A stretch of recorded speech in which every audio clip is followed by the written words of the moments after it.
네, 안녕하십니까. 반갑습니다. 신대가들의 투자 비법 매주 금요일 밤 11시 주식 보안관 필승 정필승입니다. 네, 여러분 한 주 동안 무탈이 잘 지내셨습니까? 아니 요즘에 그런 전화가 많이 온대요. 저는요 텔레그램을 하지 않습니다. 그리고 카 띡띡띡 이것도 하지 않아요. 네, 저는 오로지 정상적인 이델리온 방송만 하고 있고요. 유땡땡 고기에서 무료 방송만 진행을 하고 있습니다. 텔레그램 절대 운영하지 않으니까 여러분 혹시라도 저 안녕하세요 정필승입니다 이런 거 전부 아니다. 그냥 무시하시면 되십니다. 좋습니다. 자, 여러분 한 주가 벌써 일주일이 너무 빨리 지나갑니다. 뒤돌아서 보면 금요일, 뒤돌아서 보면 금요일이 되었네요. 그죠? 오늘 제가 이데일리로 오는데 차가 엄청나게 많이 막히더라고요. 네, 근데 그 이유가 갑자기 소나기가 엄청나게 쏟아졌습니다. 그러면서 막 교통체증이 갑자기 막 이렇게 됐는데 아무튼 이제 내일까지 비 소식이 있더라고요. 그래서 이 더운 날, 막 지금 6월밖에 안 됐는데 그잖아요. 6월밖에 안 됐는데 막 더워 죽겠습니다. 그죠? 더워 죽겠어요. 7월, 8월은 어떻게 될지 참 걱정입니다. 아무튼 이 더운 날씨에 내일까지 비가 온다고 하니까 그래도 조금은 좀 시원한 하루하루가 되지 않을까라는 생각을 하고 있습니다.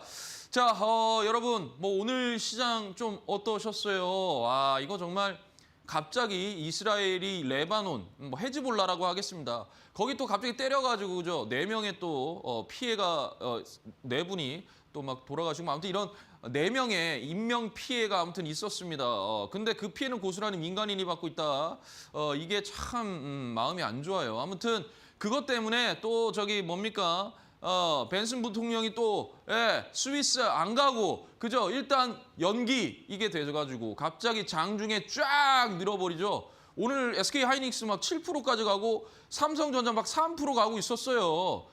그런데 갑자기 딱 그 보도 나오고 그다음에 또 SK 뭐 전반적인 또 연기금 우리 국민연금의 어떤 리밸런싱과 어떤 지분, 이 대형주들에 대한 어떤 부분에 대한 그런 그 차익 매도가 다음 주에 나올 수도 있다라는 리밸런싱에 대한 부분에 대해서 나와가지고 비중을 줄일 수 있다는 얘기가 나와가지고 그래서 또 많이 밀렸어요. 어찌됐든 마지막에는 그래도 조금 말아 올려주긴 했지만 오늘 시장 오후장에 굉장한 변동성을 가졌다라고 좀 볼 수가 있습니다. 아무튼요, 뭐 시장 변동성 계속 진행이 되고 있겠죠. 아직 끝난 거 아니에요. 서명은 했는데 확정 정도는 아직까지 없다라고 좀 볼 수가 있을 것 같습니다. 자, 그래서 주식 보안관 필승 정필승 시장의 무법지대에서 개인 투자자들을 지킨다 필승 정필승 코리아 땅땅 정필승 코리아 땅땅. 그런데 오늘은 멕시코한테 졌습니다. 마음이 좋지 않아요.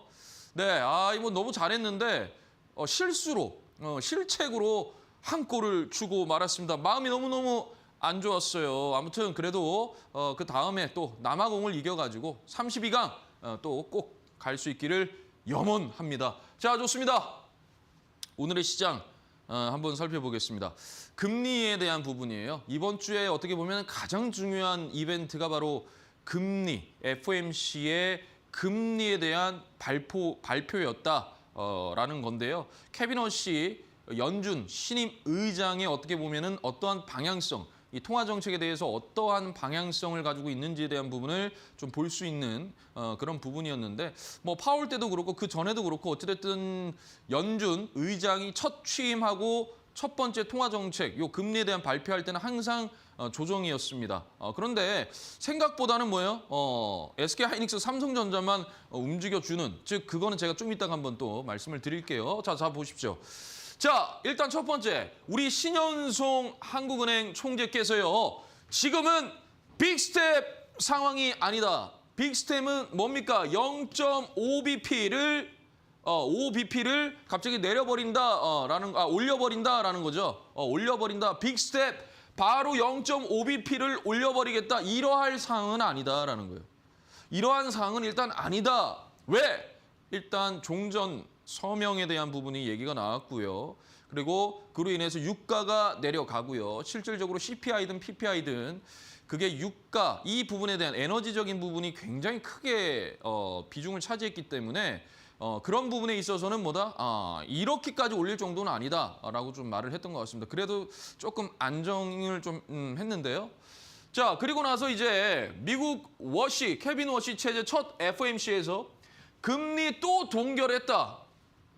연내 인하에서 인상 전환. 원래 인하는 없다고 제가 계속 말했죠. 제가 신대가들의 투자 비법에서 매번 패드워치 이 연준 이 금리에 대한 부분 계속 가지고 나와서 말씀드렸잖아요. 올해는 금리 인하는 생각도 하지 마십시오라고 말씀드렸습니다. 좋은 게 그냥 동결이야, 동결. 제일 좋은 게 동결이었고, 인상 기조까지도 좀 볼 수가 있다. 최근에 연준의 금리 인상 기조를 엿볼 수가 있다.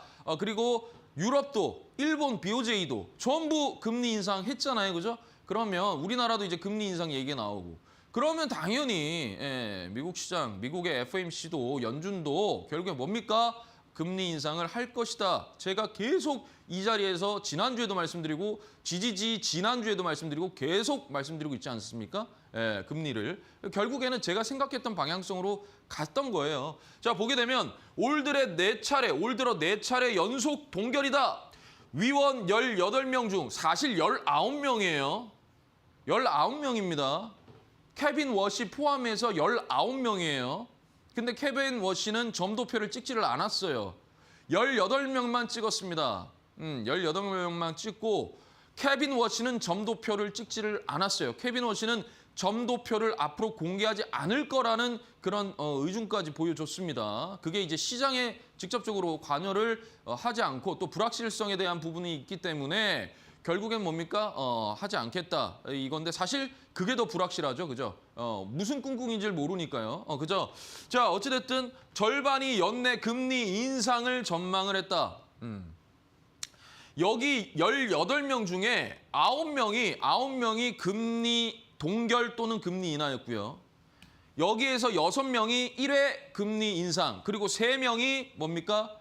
2회 금리 인상이었어요. 어찌됐든 9대9였어요. 9대9. 9대9였는데 동결 또는 인하가 9명. 여기 9명은 금리 인상이었어요. 그리고 나서 케빈 워시는 점도표 안 찍었어요. 네, 그러니까 아직까지 불확실하다라는 거고요. 물론 트럼프 대통령의 이 정책 기조, 이 통화 정책에 대한 기조는 금리 인하입니다. 그래서 이제 케빈 워시 연준 의장을 앉혀놨는데 저번에 파월 전 연준 의장도 트럼프 대통령이 앉혀놓은 거예요. 근데 이제 막 사이가 안 좋아졌잖아요. 마지막 막 검찰 막 주소하고 막 그랬잖아요, 그죠? 어찌됐든 요렇다라는 거예요. 요렇다라는 거고. 인상 전망은 영명서 급격하게 변화를 했죠. 9명이 금리 인상 얘기가 나온 겁니다. 금리 인상 얘기가 나온 거예요. 최소 금리 인상. 9명이 18명 가운데 9명이 최소 1회. 여기 9명 중에 3명이 뭡니까? 금리 2회 인상을 얘기를 한 겁니다. 이해되시죠? 자, 이건데요. 원래 이게 패드워치, 원래 요거죠, 요거예요. 요거 보면 무슨 말인지 모르겠죠? 그래서 제가 뭡니까? 여러분들 딱 보기 좋게끔 제가 딱 만들어서 왔어요. 이 노란색이 현재 금리. 자, 그러면 여기 요 색깔은 뭡니까? 이건 이제 금리 인하. 이해되시죠? 금리 동결입니다. 죄송해요. 동결. 여기가 뭡니까? 인상. 여기부터 인상이에요. 0.2bp, 0.25bp 인상. 여기 파란색이 뭡니까? 파란색이 인하예요. 자, 보면 처음에 금리 동결, 그죠? 7월에는 금리 동결 또 할 것이다. 금리 동결 할 건데 금리 인상도 올라갔더라. 그 다음에 뭡니까? 9월에는 어때요? 금리 인상이 많아졌더라. 또 10월 어때요? 금리 인상 0.25bp, 0.5bp 막 이렇게 되는 거예요. 점점 뭐예요? 줄어들죠. 그러면서 내년 이후부터 점점 다시 인하의 가능성도 늘어나고 동결의 가능성도 늘어난다라는 거예요. 이게 조금 어려우니까 제가 말로 이렇게 보여드리겠습니다. 자, 뭐냐? 일단은 7월까지는요 동결이에요. 동결. 7월까지는 동결이에요. 이게 우세예요. 7월까지는. 자, 그리고 이제 9월부터 내년 4월까지는 인상입니다. 이 인상의 무게를 두고 있어요. 이게 한 번 아니면 2회 인상, 2회 인상. 자, 그다음에 여기 내년 6월 이후는 뭐냐? 동결 아니면 인하입니다. 인하의 기조도 나와요. 왜 그러냐? 왜? 여러분, 금리가 정말 중요한데 유가가 전쟁으로 인해서 유가가 올라갔잖아요. 그죠? 올라갔잖아요. 그러면 우리가 지금 현재 나오는 게 CPI, 소비자 물가지수와 PPI, 그다음에 뭐 PCE, 그죠? 개인 소비 지출, 근원 뭐 코어 CPI, 코어 PPI 막 이러잖아요. 그러니까 이거는 뭐냐면 후행이에요. 후행. 나중에. 그러니까 전쟁 터지고 유가가 이제 슬 올라갔고, 그죠? 그 부담이 점점 이제 나타나다가 지금 어때요? 종전 서명 나왔고, 그죠? 이제 원래는 스위스에서 해야 되는데 그 연기돼가지고, 그죠? 아무튼 유가가 지금 내려갔죠. 70달러대로. 그게 나중에는 여기에 이제 또 된다. 적용이 된다. 그러면 시간이 지나면 지날수록 유가가 내려간 거에 대한 게 적용이 되기 때문에 물가 상승률이 크진 않을 것이다. 그렇게 된다면 연준이 다시 되돌려서 금리 인하를 할 수도 있다라는 얘기예요. 이해되시죠? 그러니까 제가 말했잖아요. 일단은 금리 인하는 지금 없다. 올해는 없다. 올해는 인상이 있을 것이다 했는데 정확하게 들어맞았습니다. 왜 제가 금리 얘기를 하느냐? 바로 이 부분 때문이에요. 여러분, 금리 인상이 되면요. 금리가 인상이 되면 우리가 안전자산으로 돈을 빼죠. 그죠? 위험자산에서 안전자산으로 가잖아요. 근데 주식에서도요. 안전하다고 판단하는 게 곧 대형주고요. 안전하다고 판단되는 게 바로 실적이 계속 우상향하는 바로 대형주입니다. 그래서 코스피를 잘 보시라고 제가 계속 말씀을 드리는 거예요. 금리 인상되게 되면 그게 그렇게 됩니다. 그래서 상당수 코스닥이 밀리는 거예요. 기대감으로. 기대감으로 형성으로 갔잖아요. 그런 종목들, 실적이 안 나오는 종목들이 밀린다고요. 이해되시죠? 그러니까 철저하게 개별 장세, 그 실적이 찍히는, 숫자가 찍히는 그러한 종목들로 금리 인상이 되면 수급이 들어가게 돼 있습니다. 그래서 제가 계속 대형주 실적 나오는 거 보십시오. 그러면서 반도체 말씀드리잖아요. 자, 보시면요. 코스피의 이익은 이거 제가 만들었어요. 이거 제가 여러분들 이거 골드만삭스에 있는 요 지표를 가지고 제가 여러분들께 보여드리기 위해서 만들었습니다. 자, 이익은 강하고요. 밸류에이션은 더 싸요. 그럼 무슨 말이냐면 코스피와 코스닥의 12개월 선행 EPS와 선행 퍼 밸류에이션을 비교를 했더니 뭡니까? 했더니 여기 빨간색이 코스닥이고요.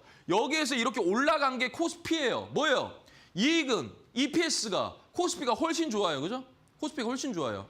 그런데 여기 파란색이 코스피예요. 여기 하늘색이 코스닥입니다. 즉 뭐냐? 거꾸로 갔죠. 거꾸로 갔어요. 그러니까 코스피는 실적이 나오고 이익이 계속적으로 EPS 주당 순이익이 계속 올라가는데 퍼는 낮다라는 거예요. 선행퍼가. 퍼가 낮다라는 거예요. 이익 대비 지금 주가가 몇 배니라는 거죠. 그죠? 퍼가. 그게 낮다라는 거예요. 그러면 코스닥은요? 코스닥은 EPS가 뭐 거의 그대로인데 뭡니까? 퍼가 너무 높다라는 거예요. 그럼 뭐예요? 고평가잖아요. 그러니까 코스피로 수급이 더 들어올 수밖에 없다라는 거예요. 오늘도 시장이 뭐 장중에 그런 일만 아니었으면 아마 오늘도 코스피가 압도적으로 오늘도 코스피가 센 장세였어요. 물론 오늘 막판에도 뭐 결국엔 말아 올려주긴 했지만 그래도 코스피가 오늘 코스닥은 뭡니까? 하락, 코스피는 상승 이렇게 해서 끝낼 수가 있었는데 결국에는 이제 밀리면서 그렇게 됐지만 결국에는 뭡니까? 코스피로 수급이 들어간다라는 거예요. 삼성전기 보십시오. SK스퀘어 보세요. SK 보시고요. 보세요. 다 그냥 가잖아요. 계속 그런 종목도 우상향하죠. SK스퀘어는 SK하이닉스의 지분을 거의 한 22.5% 정도 들고 있죠. 예, 그죠? 삼성물산 움직이잖아요. 삼성전자의 어떻게 보면 지주사라고 볼 수가 있어요. 예, 그러니까 걔네들이 올라가는 거예요. 계속 우상향하는 겁니다. 왜? 실적이 확실하니까요. 그러니까 금리 인상, 뭡니까? 매파적인 금리 동결 얘기 나왔을 때도 왜 삼성전자와 SK하이닉스로 수급이 들어갔는지 여러분들께서 한번 생각을 해 보십시오. 자, 그래서 제가 계속 반도체를 외치는 게 일단 우리나라는 묻지도 따지지도 않고 반도체예요. 반도체입니다. 일단은 실적 나오는 게 반도체밖에 없어요. 거의. 아니 물론 전력설비 전선도 실적이 나오고 조선도 실적이 나오지만 일단은 주가의 가장 탄력성이 좋은 주도주는요. 반도체예요. 반도체. 거기서도 삼성전자, SK하이닉스란 말이에요. 자, 메모리 3사가 있습니다. 이거 SK증권에서 제가 리서치해서 가지고 왔는데 삼성전자와 SK하이닉스 마이크론이 있어요. 이것도 마찬가지입니다. 여기서 보면요. 여기서 보면 얘가 마이크론이고요. 이 두 개가 뭐냐면요. 삼성전자, SK하이닉스예요. 이게 선행 EPS입니다. 주당 순이익. 얼마예요? 훨씬 뭐예요? 많이 벌죠. 많이 벌어요. 삼성전자, SK하이닉스, 마이크론보다. 그런데 웃긴 게 여기 밸류에이션은 여기가 마이크론이고 이 밑에가 뭐냐면 SK하이닉스와 삼성전자예요. 아까랑 똑같잖아요. 돈은 버는데 삼성전자, SK하이닉스가 마이크론보다 뭡니까? 저평가되어 있다는 얘기입니다. 제가 이거 지난주에도 한번 말씀을 드렸는데 그러면 지금 현재 마이크론이 거의 10배란 말이에요. 10배. 마이크론 10배란 말이에요. 근데 삼성전자, SK하이닉스는 6배밖에 안 돼요. 그러면 주가가 상방으로 더 열려 있는 거예요. 지금 계속 높다 그러죠. 우리가 삼성, SK하이닉스 60만 원 갔을 때도 높다 그랬고. 그죠? 저도 그랬어요. 저도 그랬다고요. 그런데 계속 실적이 나오니까 생각이 바뀌죠, 당연히. 시장을 바라보면. 100만 원 넘었을 때 황제주 갔을 때도 뭡니까? 높다. 150만 원 높다. 200만 원 높다. 280 찍었잖아요. 그죠? 예, 높은 거예요. 어떻게 보면 여러분들 계속 높다 높은 거라고요. 그런데도 계속 가잖아요. 왜? 실적이 나오기 때문입니다. 그래서 여러분 뭐냐 금리가 인상이 되면 결국에 실적주들 중에서 실적주 대형주로 움직입니다. 왜? 변동성이 덜하잖아요. 대형주들이 변동성이 덜하죠. 안정적이잖아요. 우리가 금리가 올라가면 뭡니까? 안전자산으로 넣고 싶어 하듯이 주식에서도요. 실적주인 대형주에다가 들어간다. 그래서 대표적인 게 삼성전자와 SK하이닉스니까 금리 인상 준비하십시오. 그래서 미리 대형주 삼성전자, SK하이닉스를 말씀을 제가 계속 드린 겁니다. 그래서 삼전 닉스와 사는 남자가 된 거라고요. 이해되시죠? 예, 좋습니다. 그래서 여러분들 아직도 조정 나오면 일단은 매수. 조정 나오면 매수. 어디서부터요? 그건 제가 이따가 한번 말씀드리도록 하겠습니다. 자, 좋습니다. 전반전 아주 간단하게 마무리를 하고요.